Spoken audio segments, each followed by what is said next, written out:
एक बेल निकल गई है जो पेड़ का सहारा लेकर चढ़ती जा रही है। अरे देखो, हमारे पेड़ पर एक बेल ऊपर की तरफ आ रही है। चलो मिलकर इसे काट दे। मुझे तुम्हारी सहायता चाहिए दोस्त। मैं अकेले इस बेल को नहीं काट सकता। आज तो मैं बहुत थका हुआ हूँ, हम कल काट लेंगे। ठीक है दोस्त, पर हम कल इसे जरूर काट लेंगे। अगले दिन फिर से तोते ने मिट्ठू को आवाज लगाई। मिट्ठू मिट्ठू देखो, बेल तो दिन प्रतिदिन लंबी होती जा रही है। आओ इसे काट दे। कहीं शिकारी आ गए तो इसके सहारे हमारे बच्चों तक पहुंच जाएंगे। तुम्हें इतनी जल्दी क्या है, कर लेंगे। मिट्ठू तुम बात को समझो, अभी तो बेल नाजुक है, मिलकर हम इसे काट सकते हैं। अगर ये सख्त हो गई तो इसे काटना बहुत मुश्किल होगा। ऐसा करते करते कई दिन निकल गए और बेल पक्की हो गई। तोता रोज मिट्ठू को आवाज लगाता, लेकिन मिट्ठू कोई न कोई बहाना बनाकर टाल देता। किट्टू तोता अपने बच्चों को लेकर दूसरे एक ऊंचे पेड़ पर जाने को मजबूर हो गया, क्योंकि उसे पता था कि मजबूत बेल के सहारे कभी भी शिकारी आकर उसके बच्चे ले जा सकते हैं।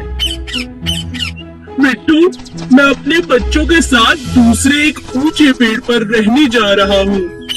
क्या तुम भी चलोगे? यहाँ रहना सुरक्षित नहीं है। तोता आलसी होने की वजह से हर काम कल पर टालता रहा। इसी तरह एक दिन जब शिकारियों की नजर मिट्ठू के बच्चों पर पड़ी तो उन्होंने मजबूत बेल पर चढ़कर मिट्ठू के बच्चों को उठा लिया। अंत में मिट्ठू को अपने आलसीपन के कारण बहुत पछताना पड़ा। एक जंगल में एक बहुत ही खतरनाक शेर रहता था। क्योंकि वह जंगल का राजा था, इसीलिए वो कभी भी किसी को भी खा जाता। एक दिन जब राजा अपनी गुफा में आराम कर रहा था, तभी एक छोटे से चूहे की नजर शेर पर पड़ी। अरे वाह, इतना बड़ा शेर, इतने बड़े बड़े पंजे, इनके तो दांत भी बहुत नुकीले लग रहे हैं। शेर राजा जी का तो कोई मुकाबला नहीं कर सकता। तभी सब जानवर इनसे इतना डरते हैं। चलो गुफा में अंदर चल के देखता हूँ। जैसे ही चूहा शेर के पास पहुँचा, अचानक शेर की आंख खुल गई और उसने चूहे को दबोच लिया। अरे वाह, आज तो भोजन खुद चलकर मेरे पास आ गया, मजा आ गया। मुझे माफ कर दो राजा जी, मैं तो गलती से आपके पास आ गया। मुझे खाकर तो आपकी भूख भी नहीं मिटेगी।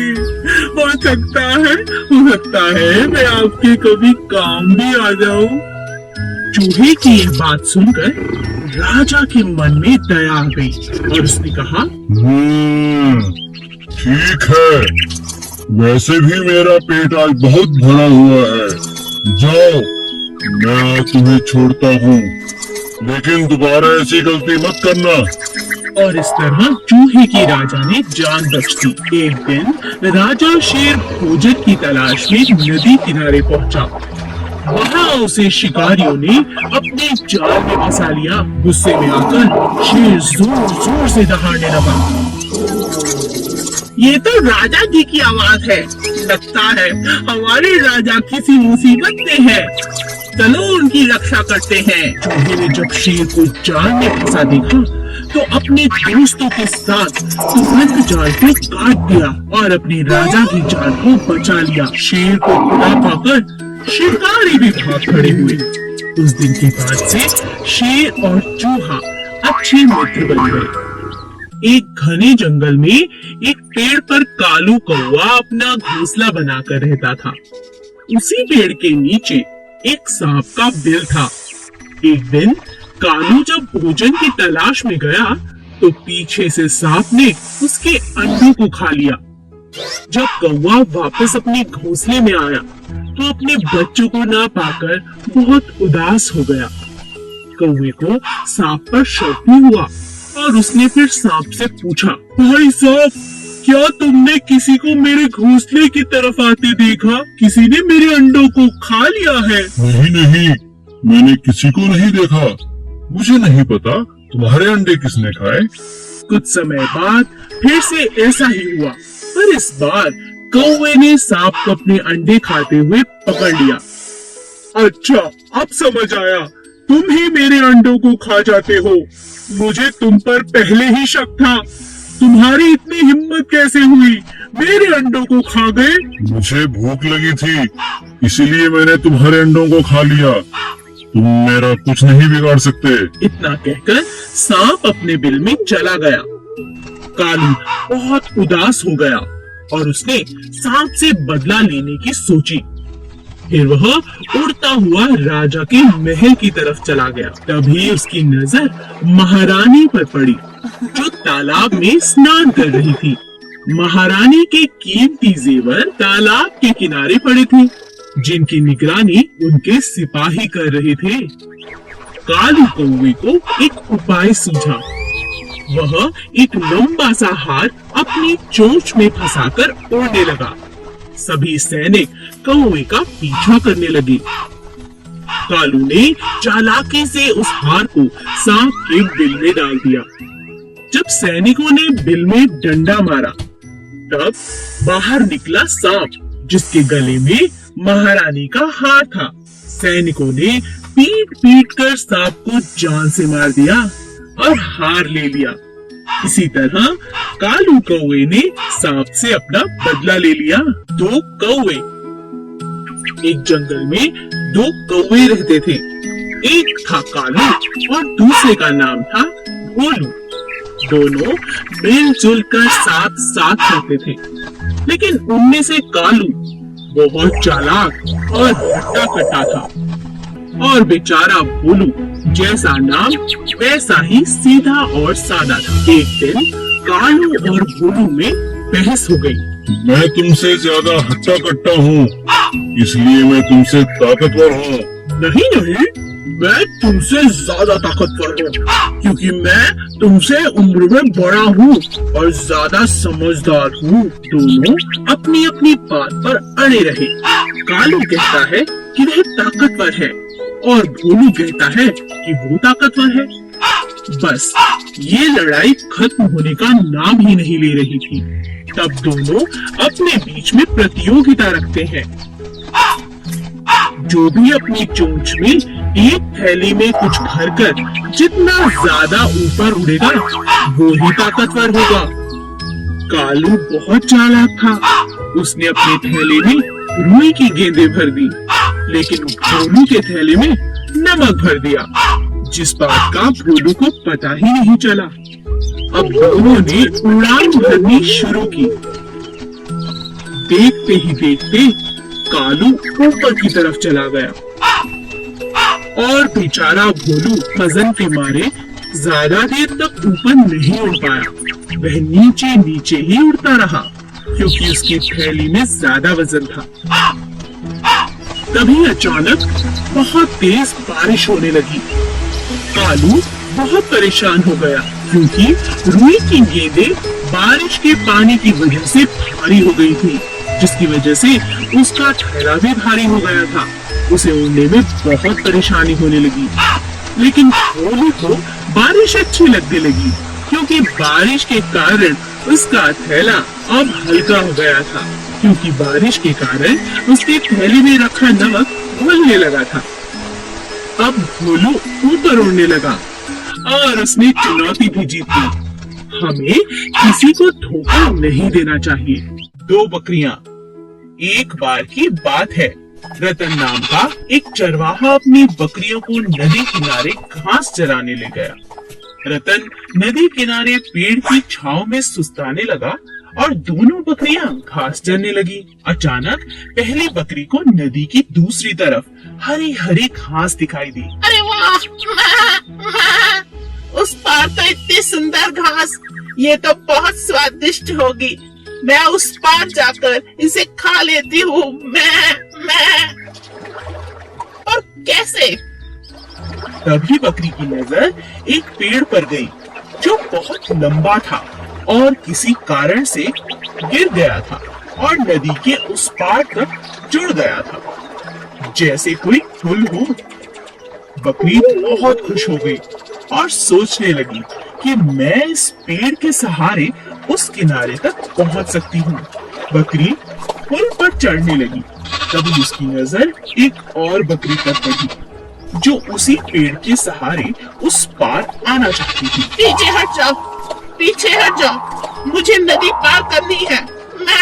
मैं तुम पीछे हटो, तुम पीछे हटो। दूसरी बकरी ने कहा, पहले तो मैं इस पर आई हूँ, पहले मैं पार करूंगी। मैं दोनों बकरियां आपस में झगड़ने लगी। पहली बकरी समझदार थी, उसने कहा, मैं पीछे नहीं हटूंगी, मगर नीचे बैठ जाती हूँ। तुम मुझे टाप कर नदी की दूसरी तरफ जा सकती हो। मैं झगड़ा कर कोई फायदा नहीं। दूसरी बकरी मान गई और पहली बकरी के छुपते ही वह टाप कर नदी के दूसरी तरफ चली गई। दोनों बकरियों ने नदी पार कर ली और एक दूसरे को शुक्रिया अदा किया। हमेशा लड़ाई झगड़े से नहीं बल्कि बुद्धिमानी से हल निकाला जा सकता है। कौवा और बंदर। एक बड़े से बरगद के पेड़ के ऊपर कौवे का छोटा सा घोंसला था। वह अपने परिवार के साथ वहां रहता था। वह बहुत समझदार और मेहनती था, पर उसमें एक कमी भी थी। वह बिना वजह सबको सलाह देता जो कभी किसी को पसंद नहीं आती थी और इसी बात का उसे बहुत नुकसान उठाना पड़ता था। एक दिन जंगल में बहुत बरसात हुई। सभी जानवर अपने अपने घरों में जाकर छिप गए, लेकिन कौवा निश्चिंत था क्योंकि वह भी अपने घोंसले में सुरक्षित था। तभी उसने देखा कि एक बंदर भीगता हुआ पेड़ पर चढ़ गया और वह ठंड से बहुत कांप रहा था। अरे भाई बंदर, तुम अपने घर क्यों नहीं चले जाते? यहाँ बारिश में क्यों भीग रहे हो? बंदर ने कांपते हुए कहा। मेरा तो घर यह पेड़ ही है। मैंने तो कभी घर बनाया ही नहीं, ऐसा सोचा ही नहीं। तुम बंदर बहुत मूर्ख होते हो। मैंने तो बरसातों से पहले ही अपना घर बना लिया। देखो मैं कितना सुरक्षित हूँ, मेरा परिवार भी सुरक्षित है। बंदर को बहुत गुस्सा आया और उसने गुस्से में आकर कौवे का घोंसला तोड़ दिया। अब समझे? इसीलिए कहते हैं हमें बिना पूछे किसी को सलाह नहीं देनी चाहिए। दो बिल्लियां और बंदर। एक शहर में दो बिल्लियां थी। वो दोनों साथ साथ खेलती और खाना भी साथ साथ ढूंढती। एक का नाम था लूसी और दूसरी का नाम था पूसी। दोनों खाने के लिए बहुत झगड़ा भी करती थी। दोनों चोरी करने में बेहद माहिर थी। जब भी किसी के घर का दरवाजा खुला रह जाता, वो तुरंत जाकर रसोई से दूध पी लेती। एक बार वे दोनों खाने की तलाश में घूम रही थी। अचानक रास्ते में उन्हें एक रोटी दिखाई दी। लूसी ने कहा, अरे वाह, ये कितनी स्वादिष्ट रोटी है। मेरा तो खाने का इंतजाम हो गया। पूसी ने कहा, क्या कहा? यह रोटी मेरी है, मैंने इसे पहले देखा था। तुम जाओ यहाँ से। लूसी ने कहा, क्या?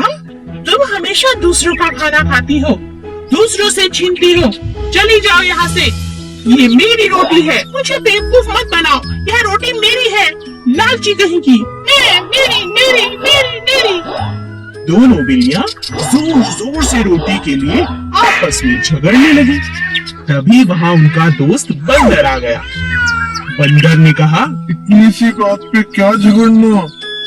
मैं इस रोटी को आधा कर देता हूँ, तुम दोनों उसे खा लो। हाँ बंदर, हमारी बहुत मदद हो जाएगी। ये तो मुझसे हमेशा लड़ती रहती है। लो, हो गए रोटी के 2 टुकड़े। नहीं नहीं, इसमें एक छोटा है। लाओ, मैं अभी बराबर कर देता हूँ। अरे ये अभी भी छोटा है। लाओ, मैं फिर बराबर कर देता हूँ। बस इसी तरह चालाक बंदर ने थोड़ा थोड़ा करके पूरी रोटी को खा लिया और दोनों बिल्लियां यह देखकर सर पकड़ने लगी। अरे ये हमने क्या किया? ये चालाक बंदर तो हमारी रोटी खा गया। ठीक ही कहा है किसी ने, झगड़ा करने से कुछ नहीं होगा। इससे अच्छा तो हम दोनों बांट कर इस रोटी को खा लेते, है ना पूसी? हाँ हाँ लूसी। Please subscribe.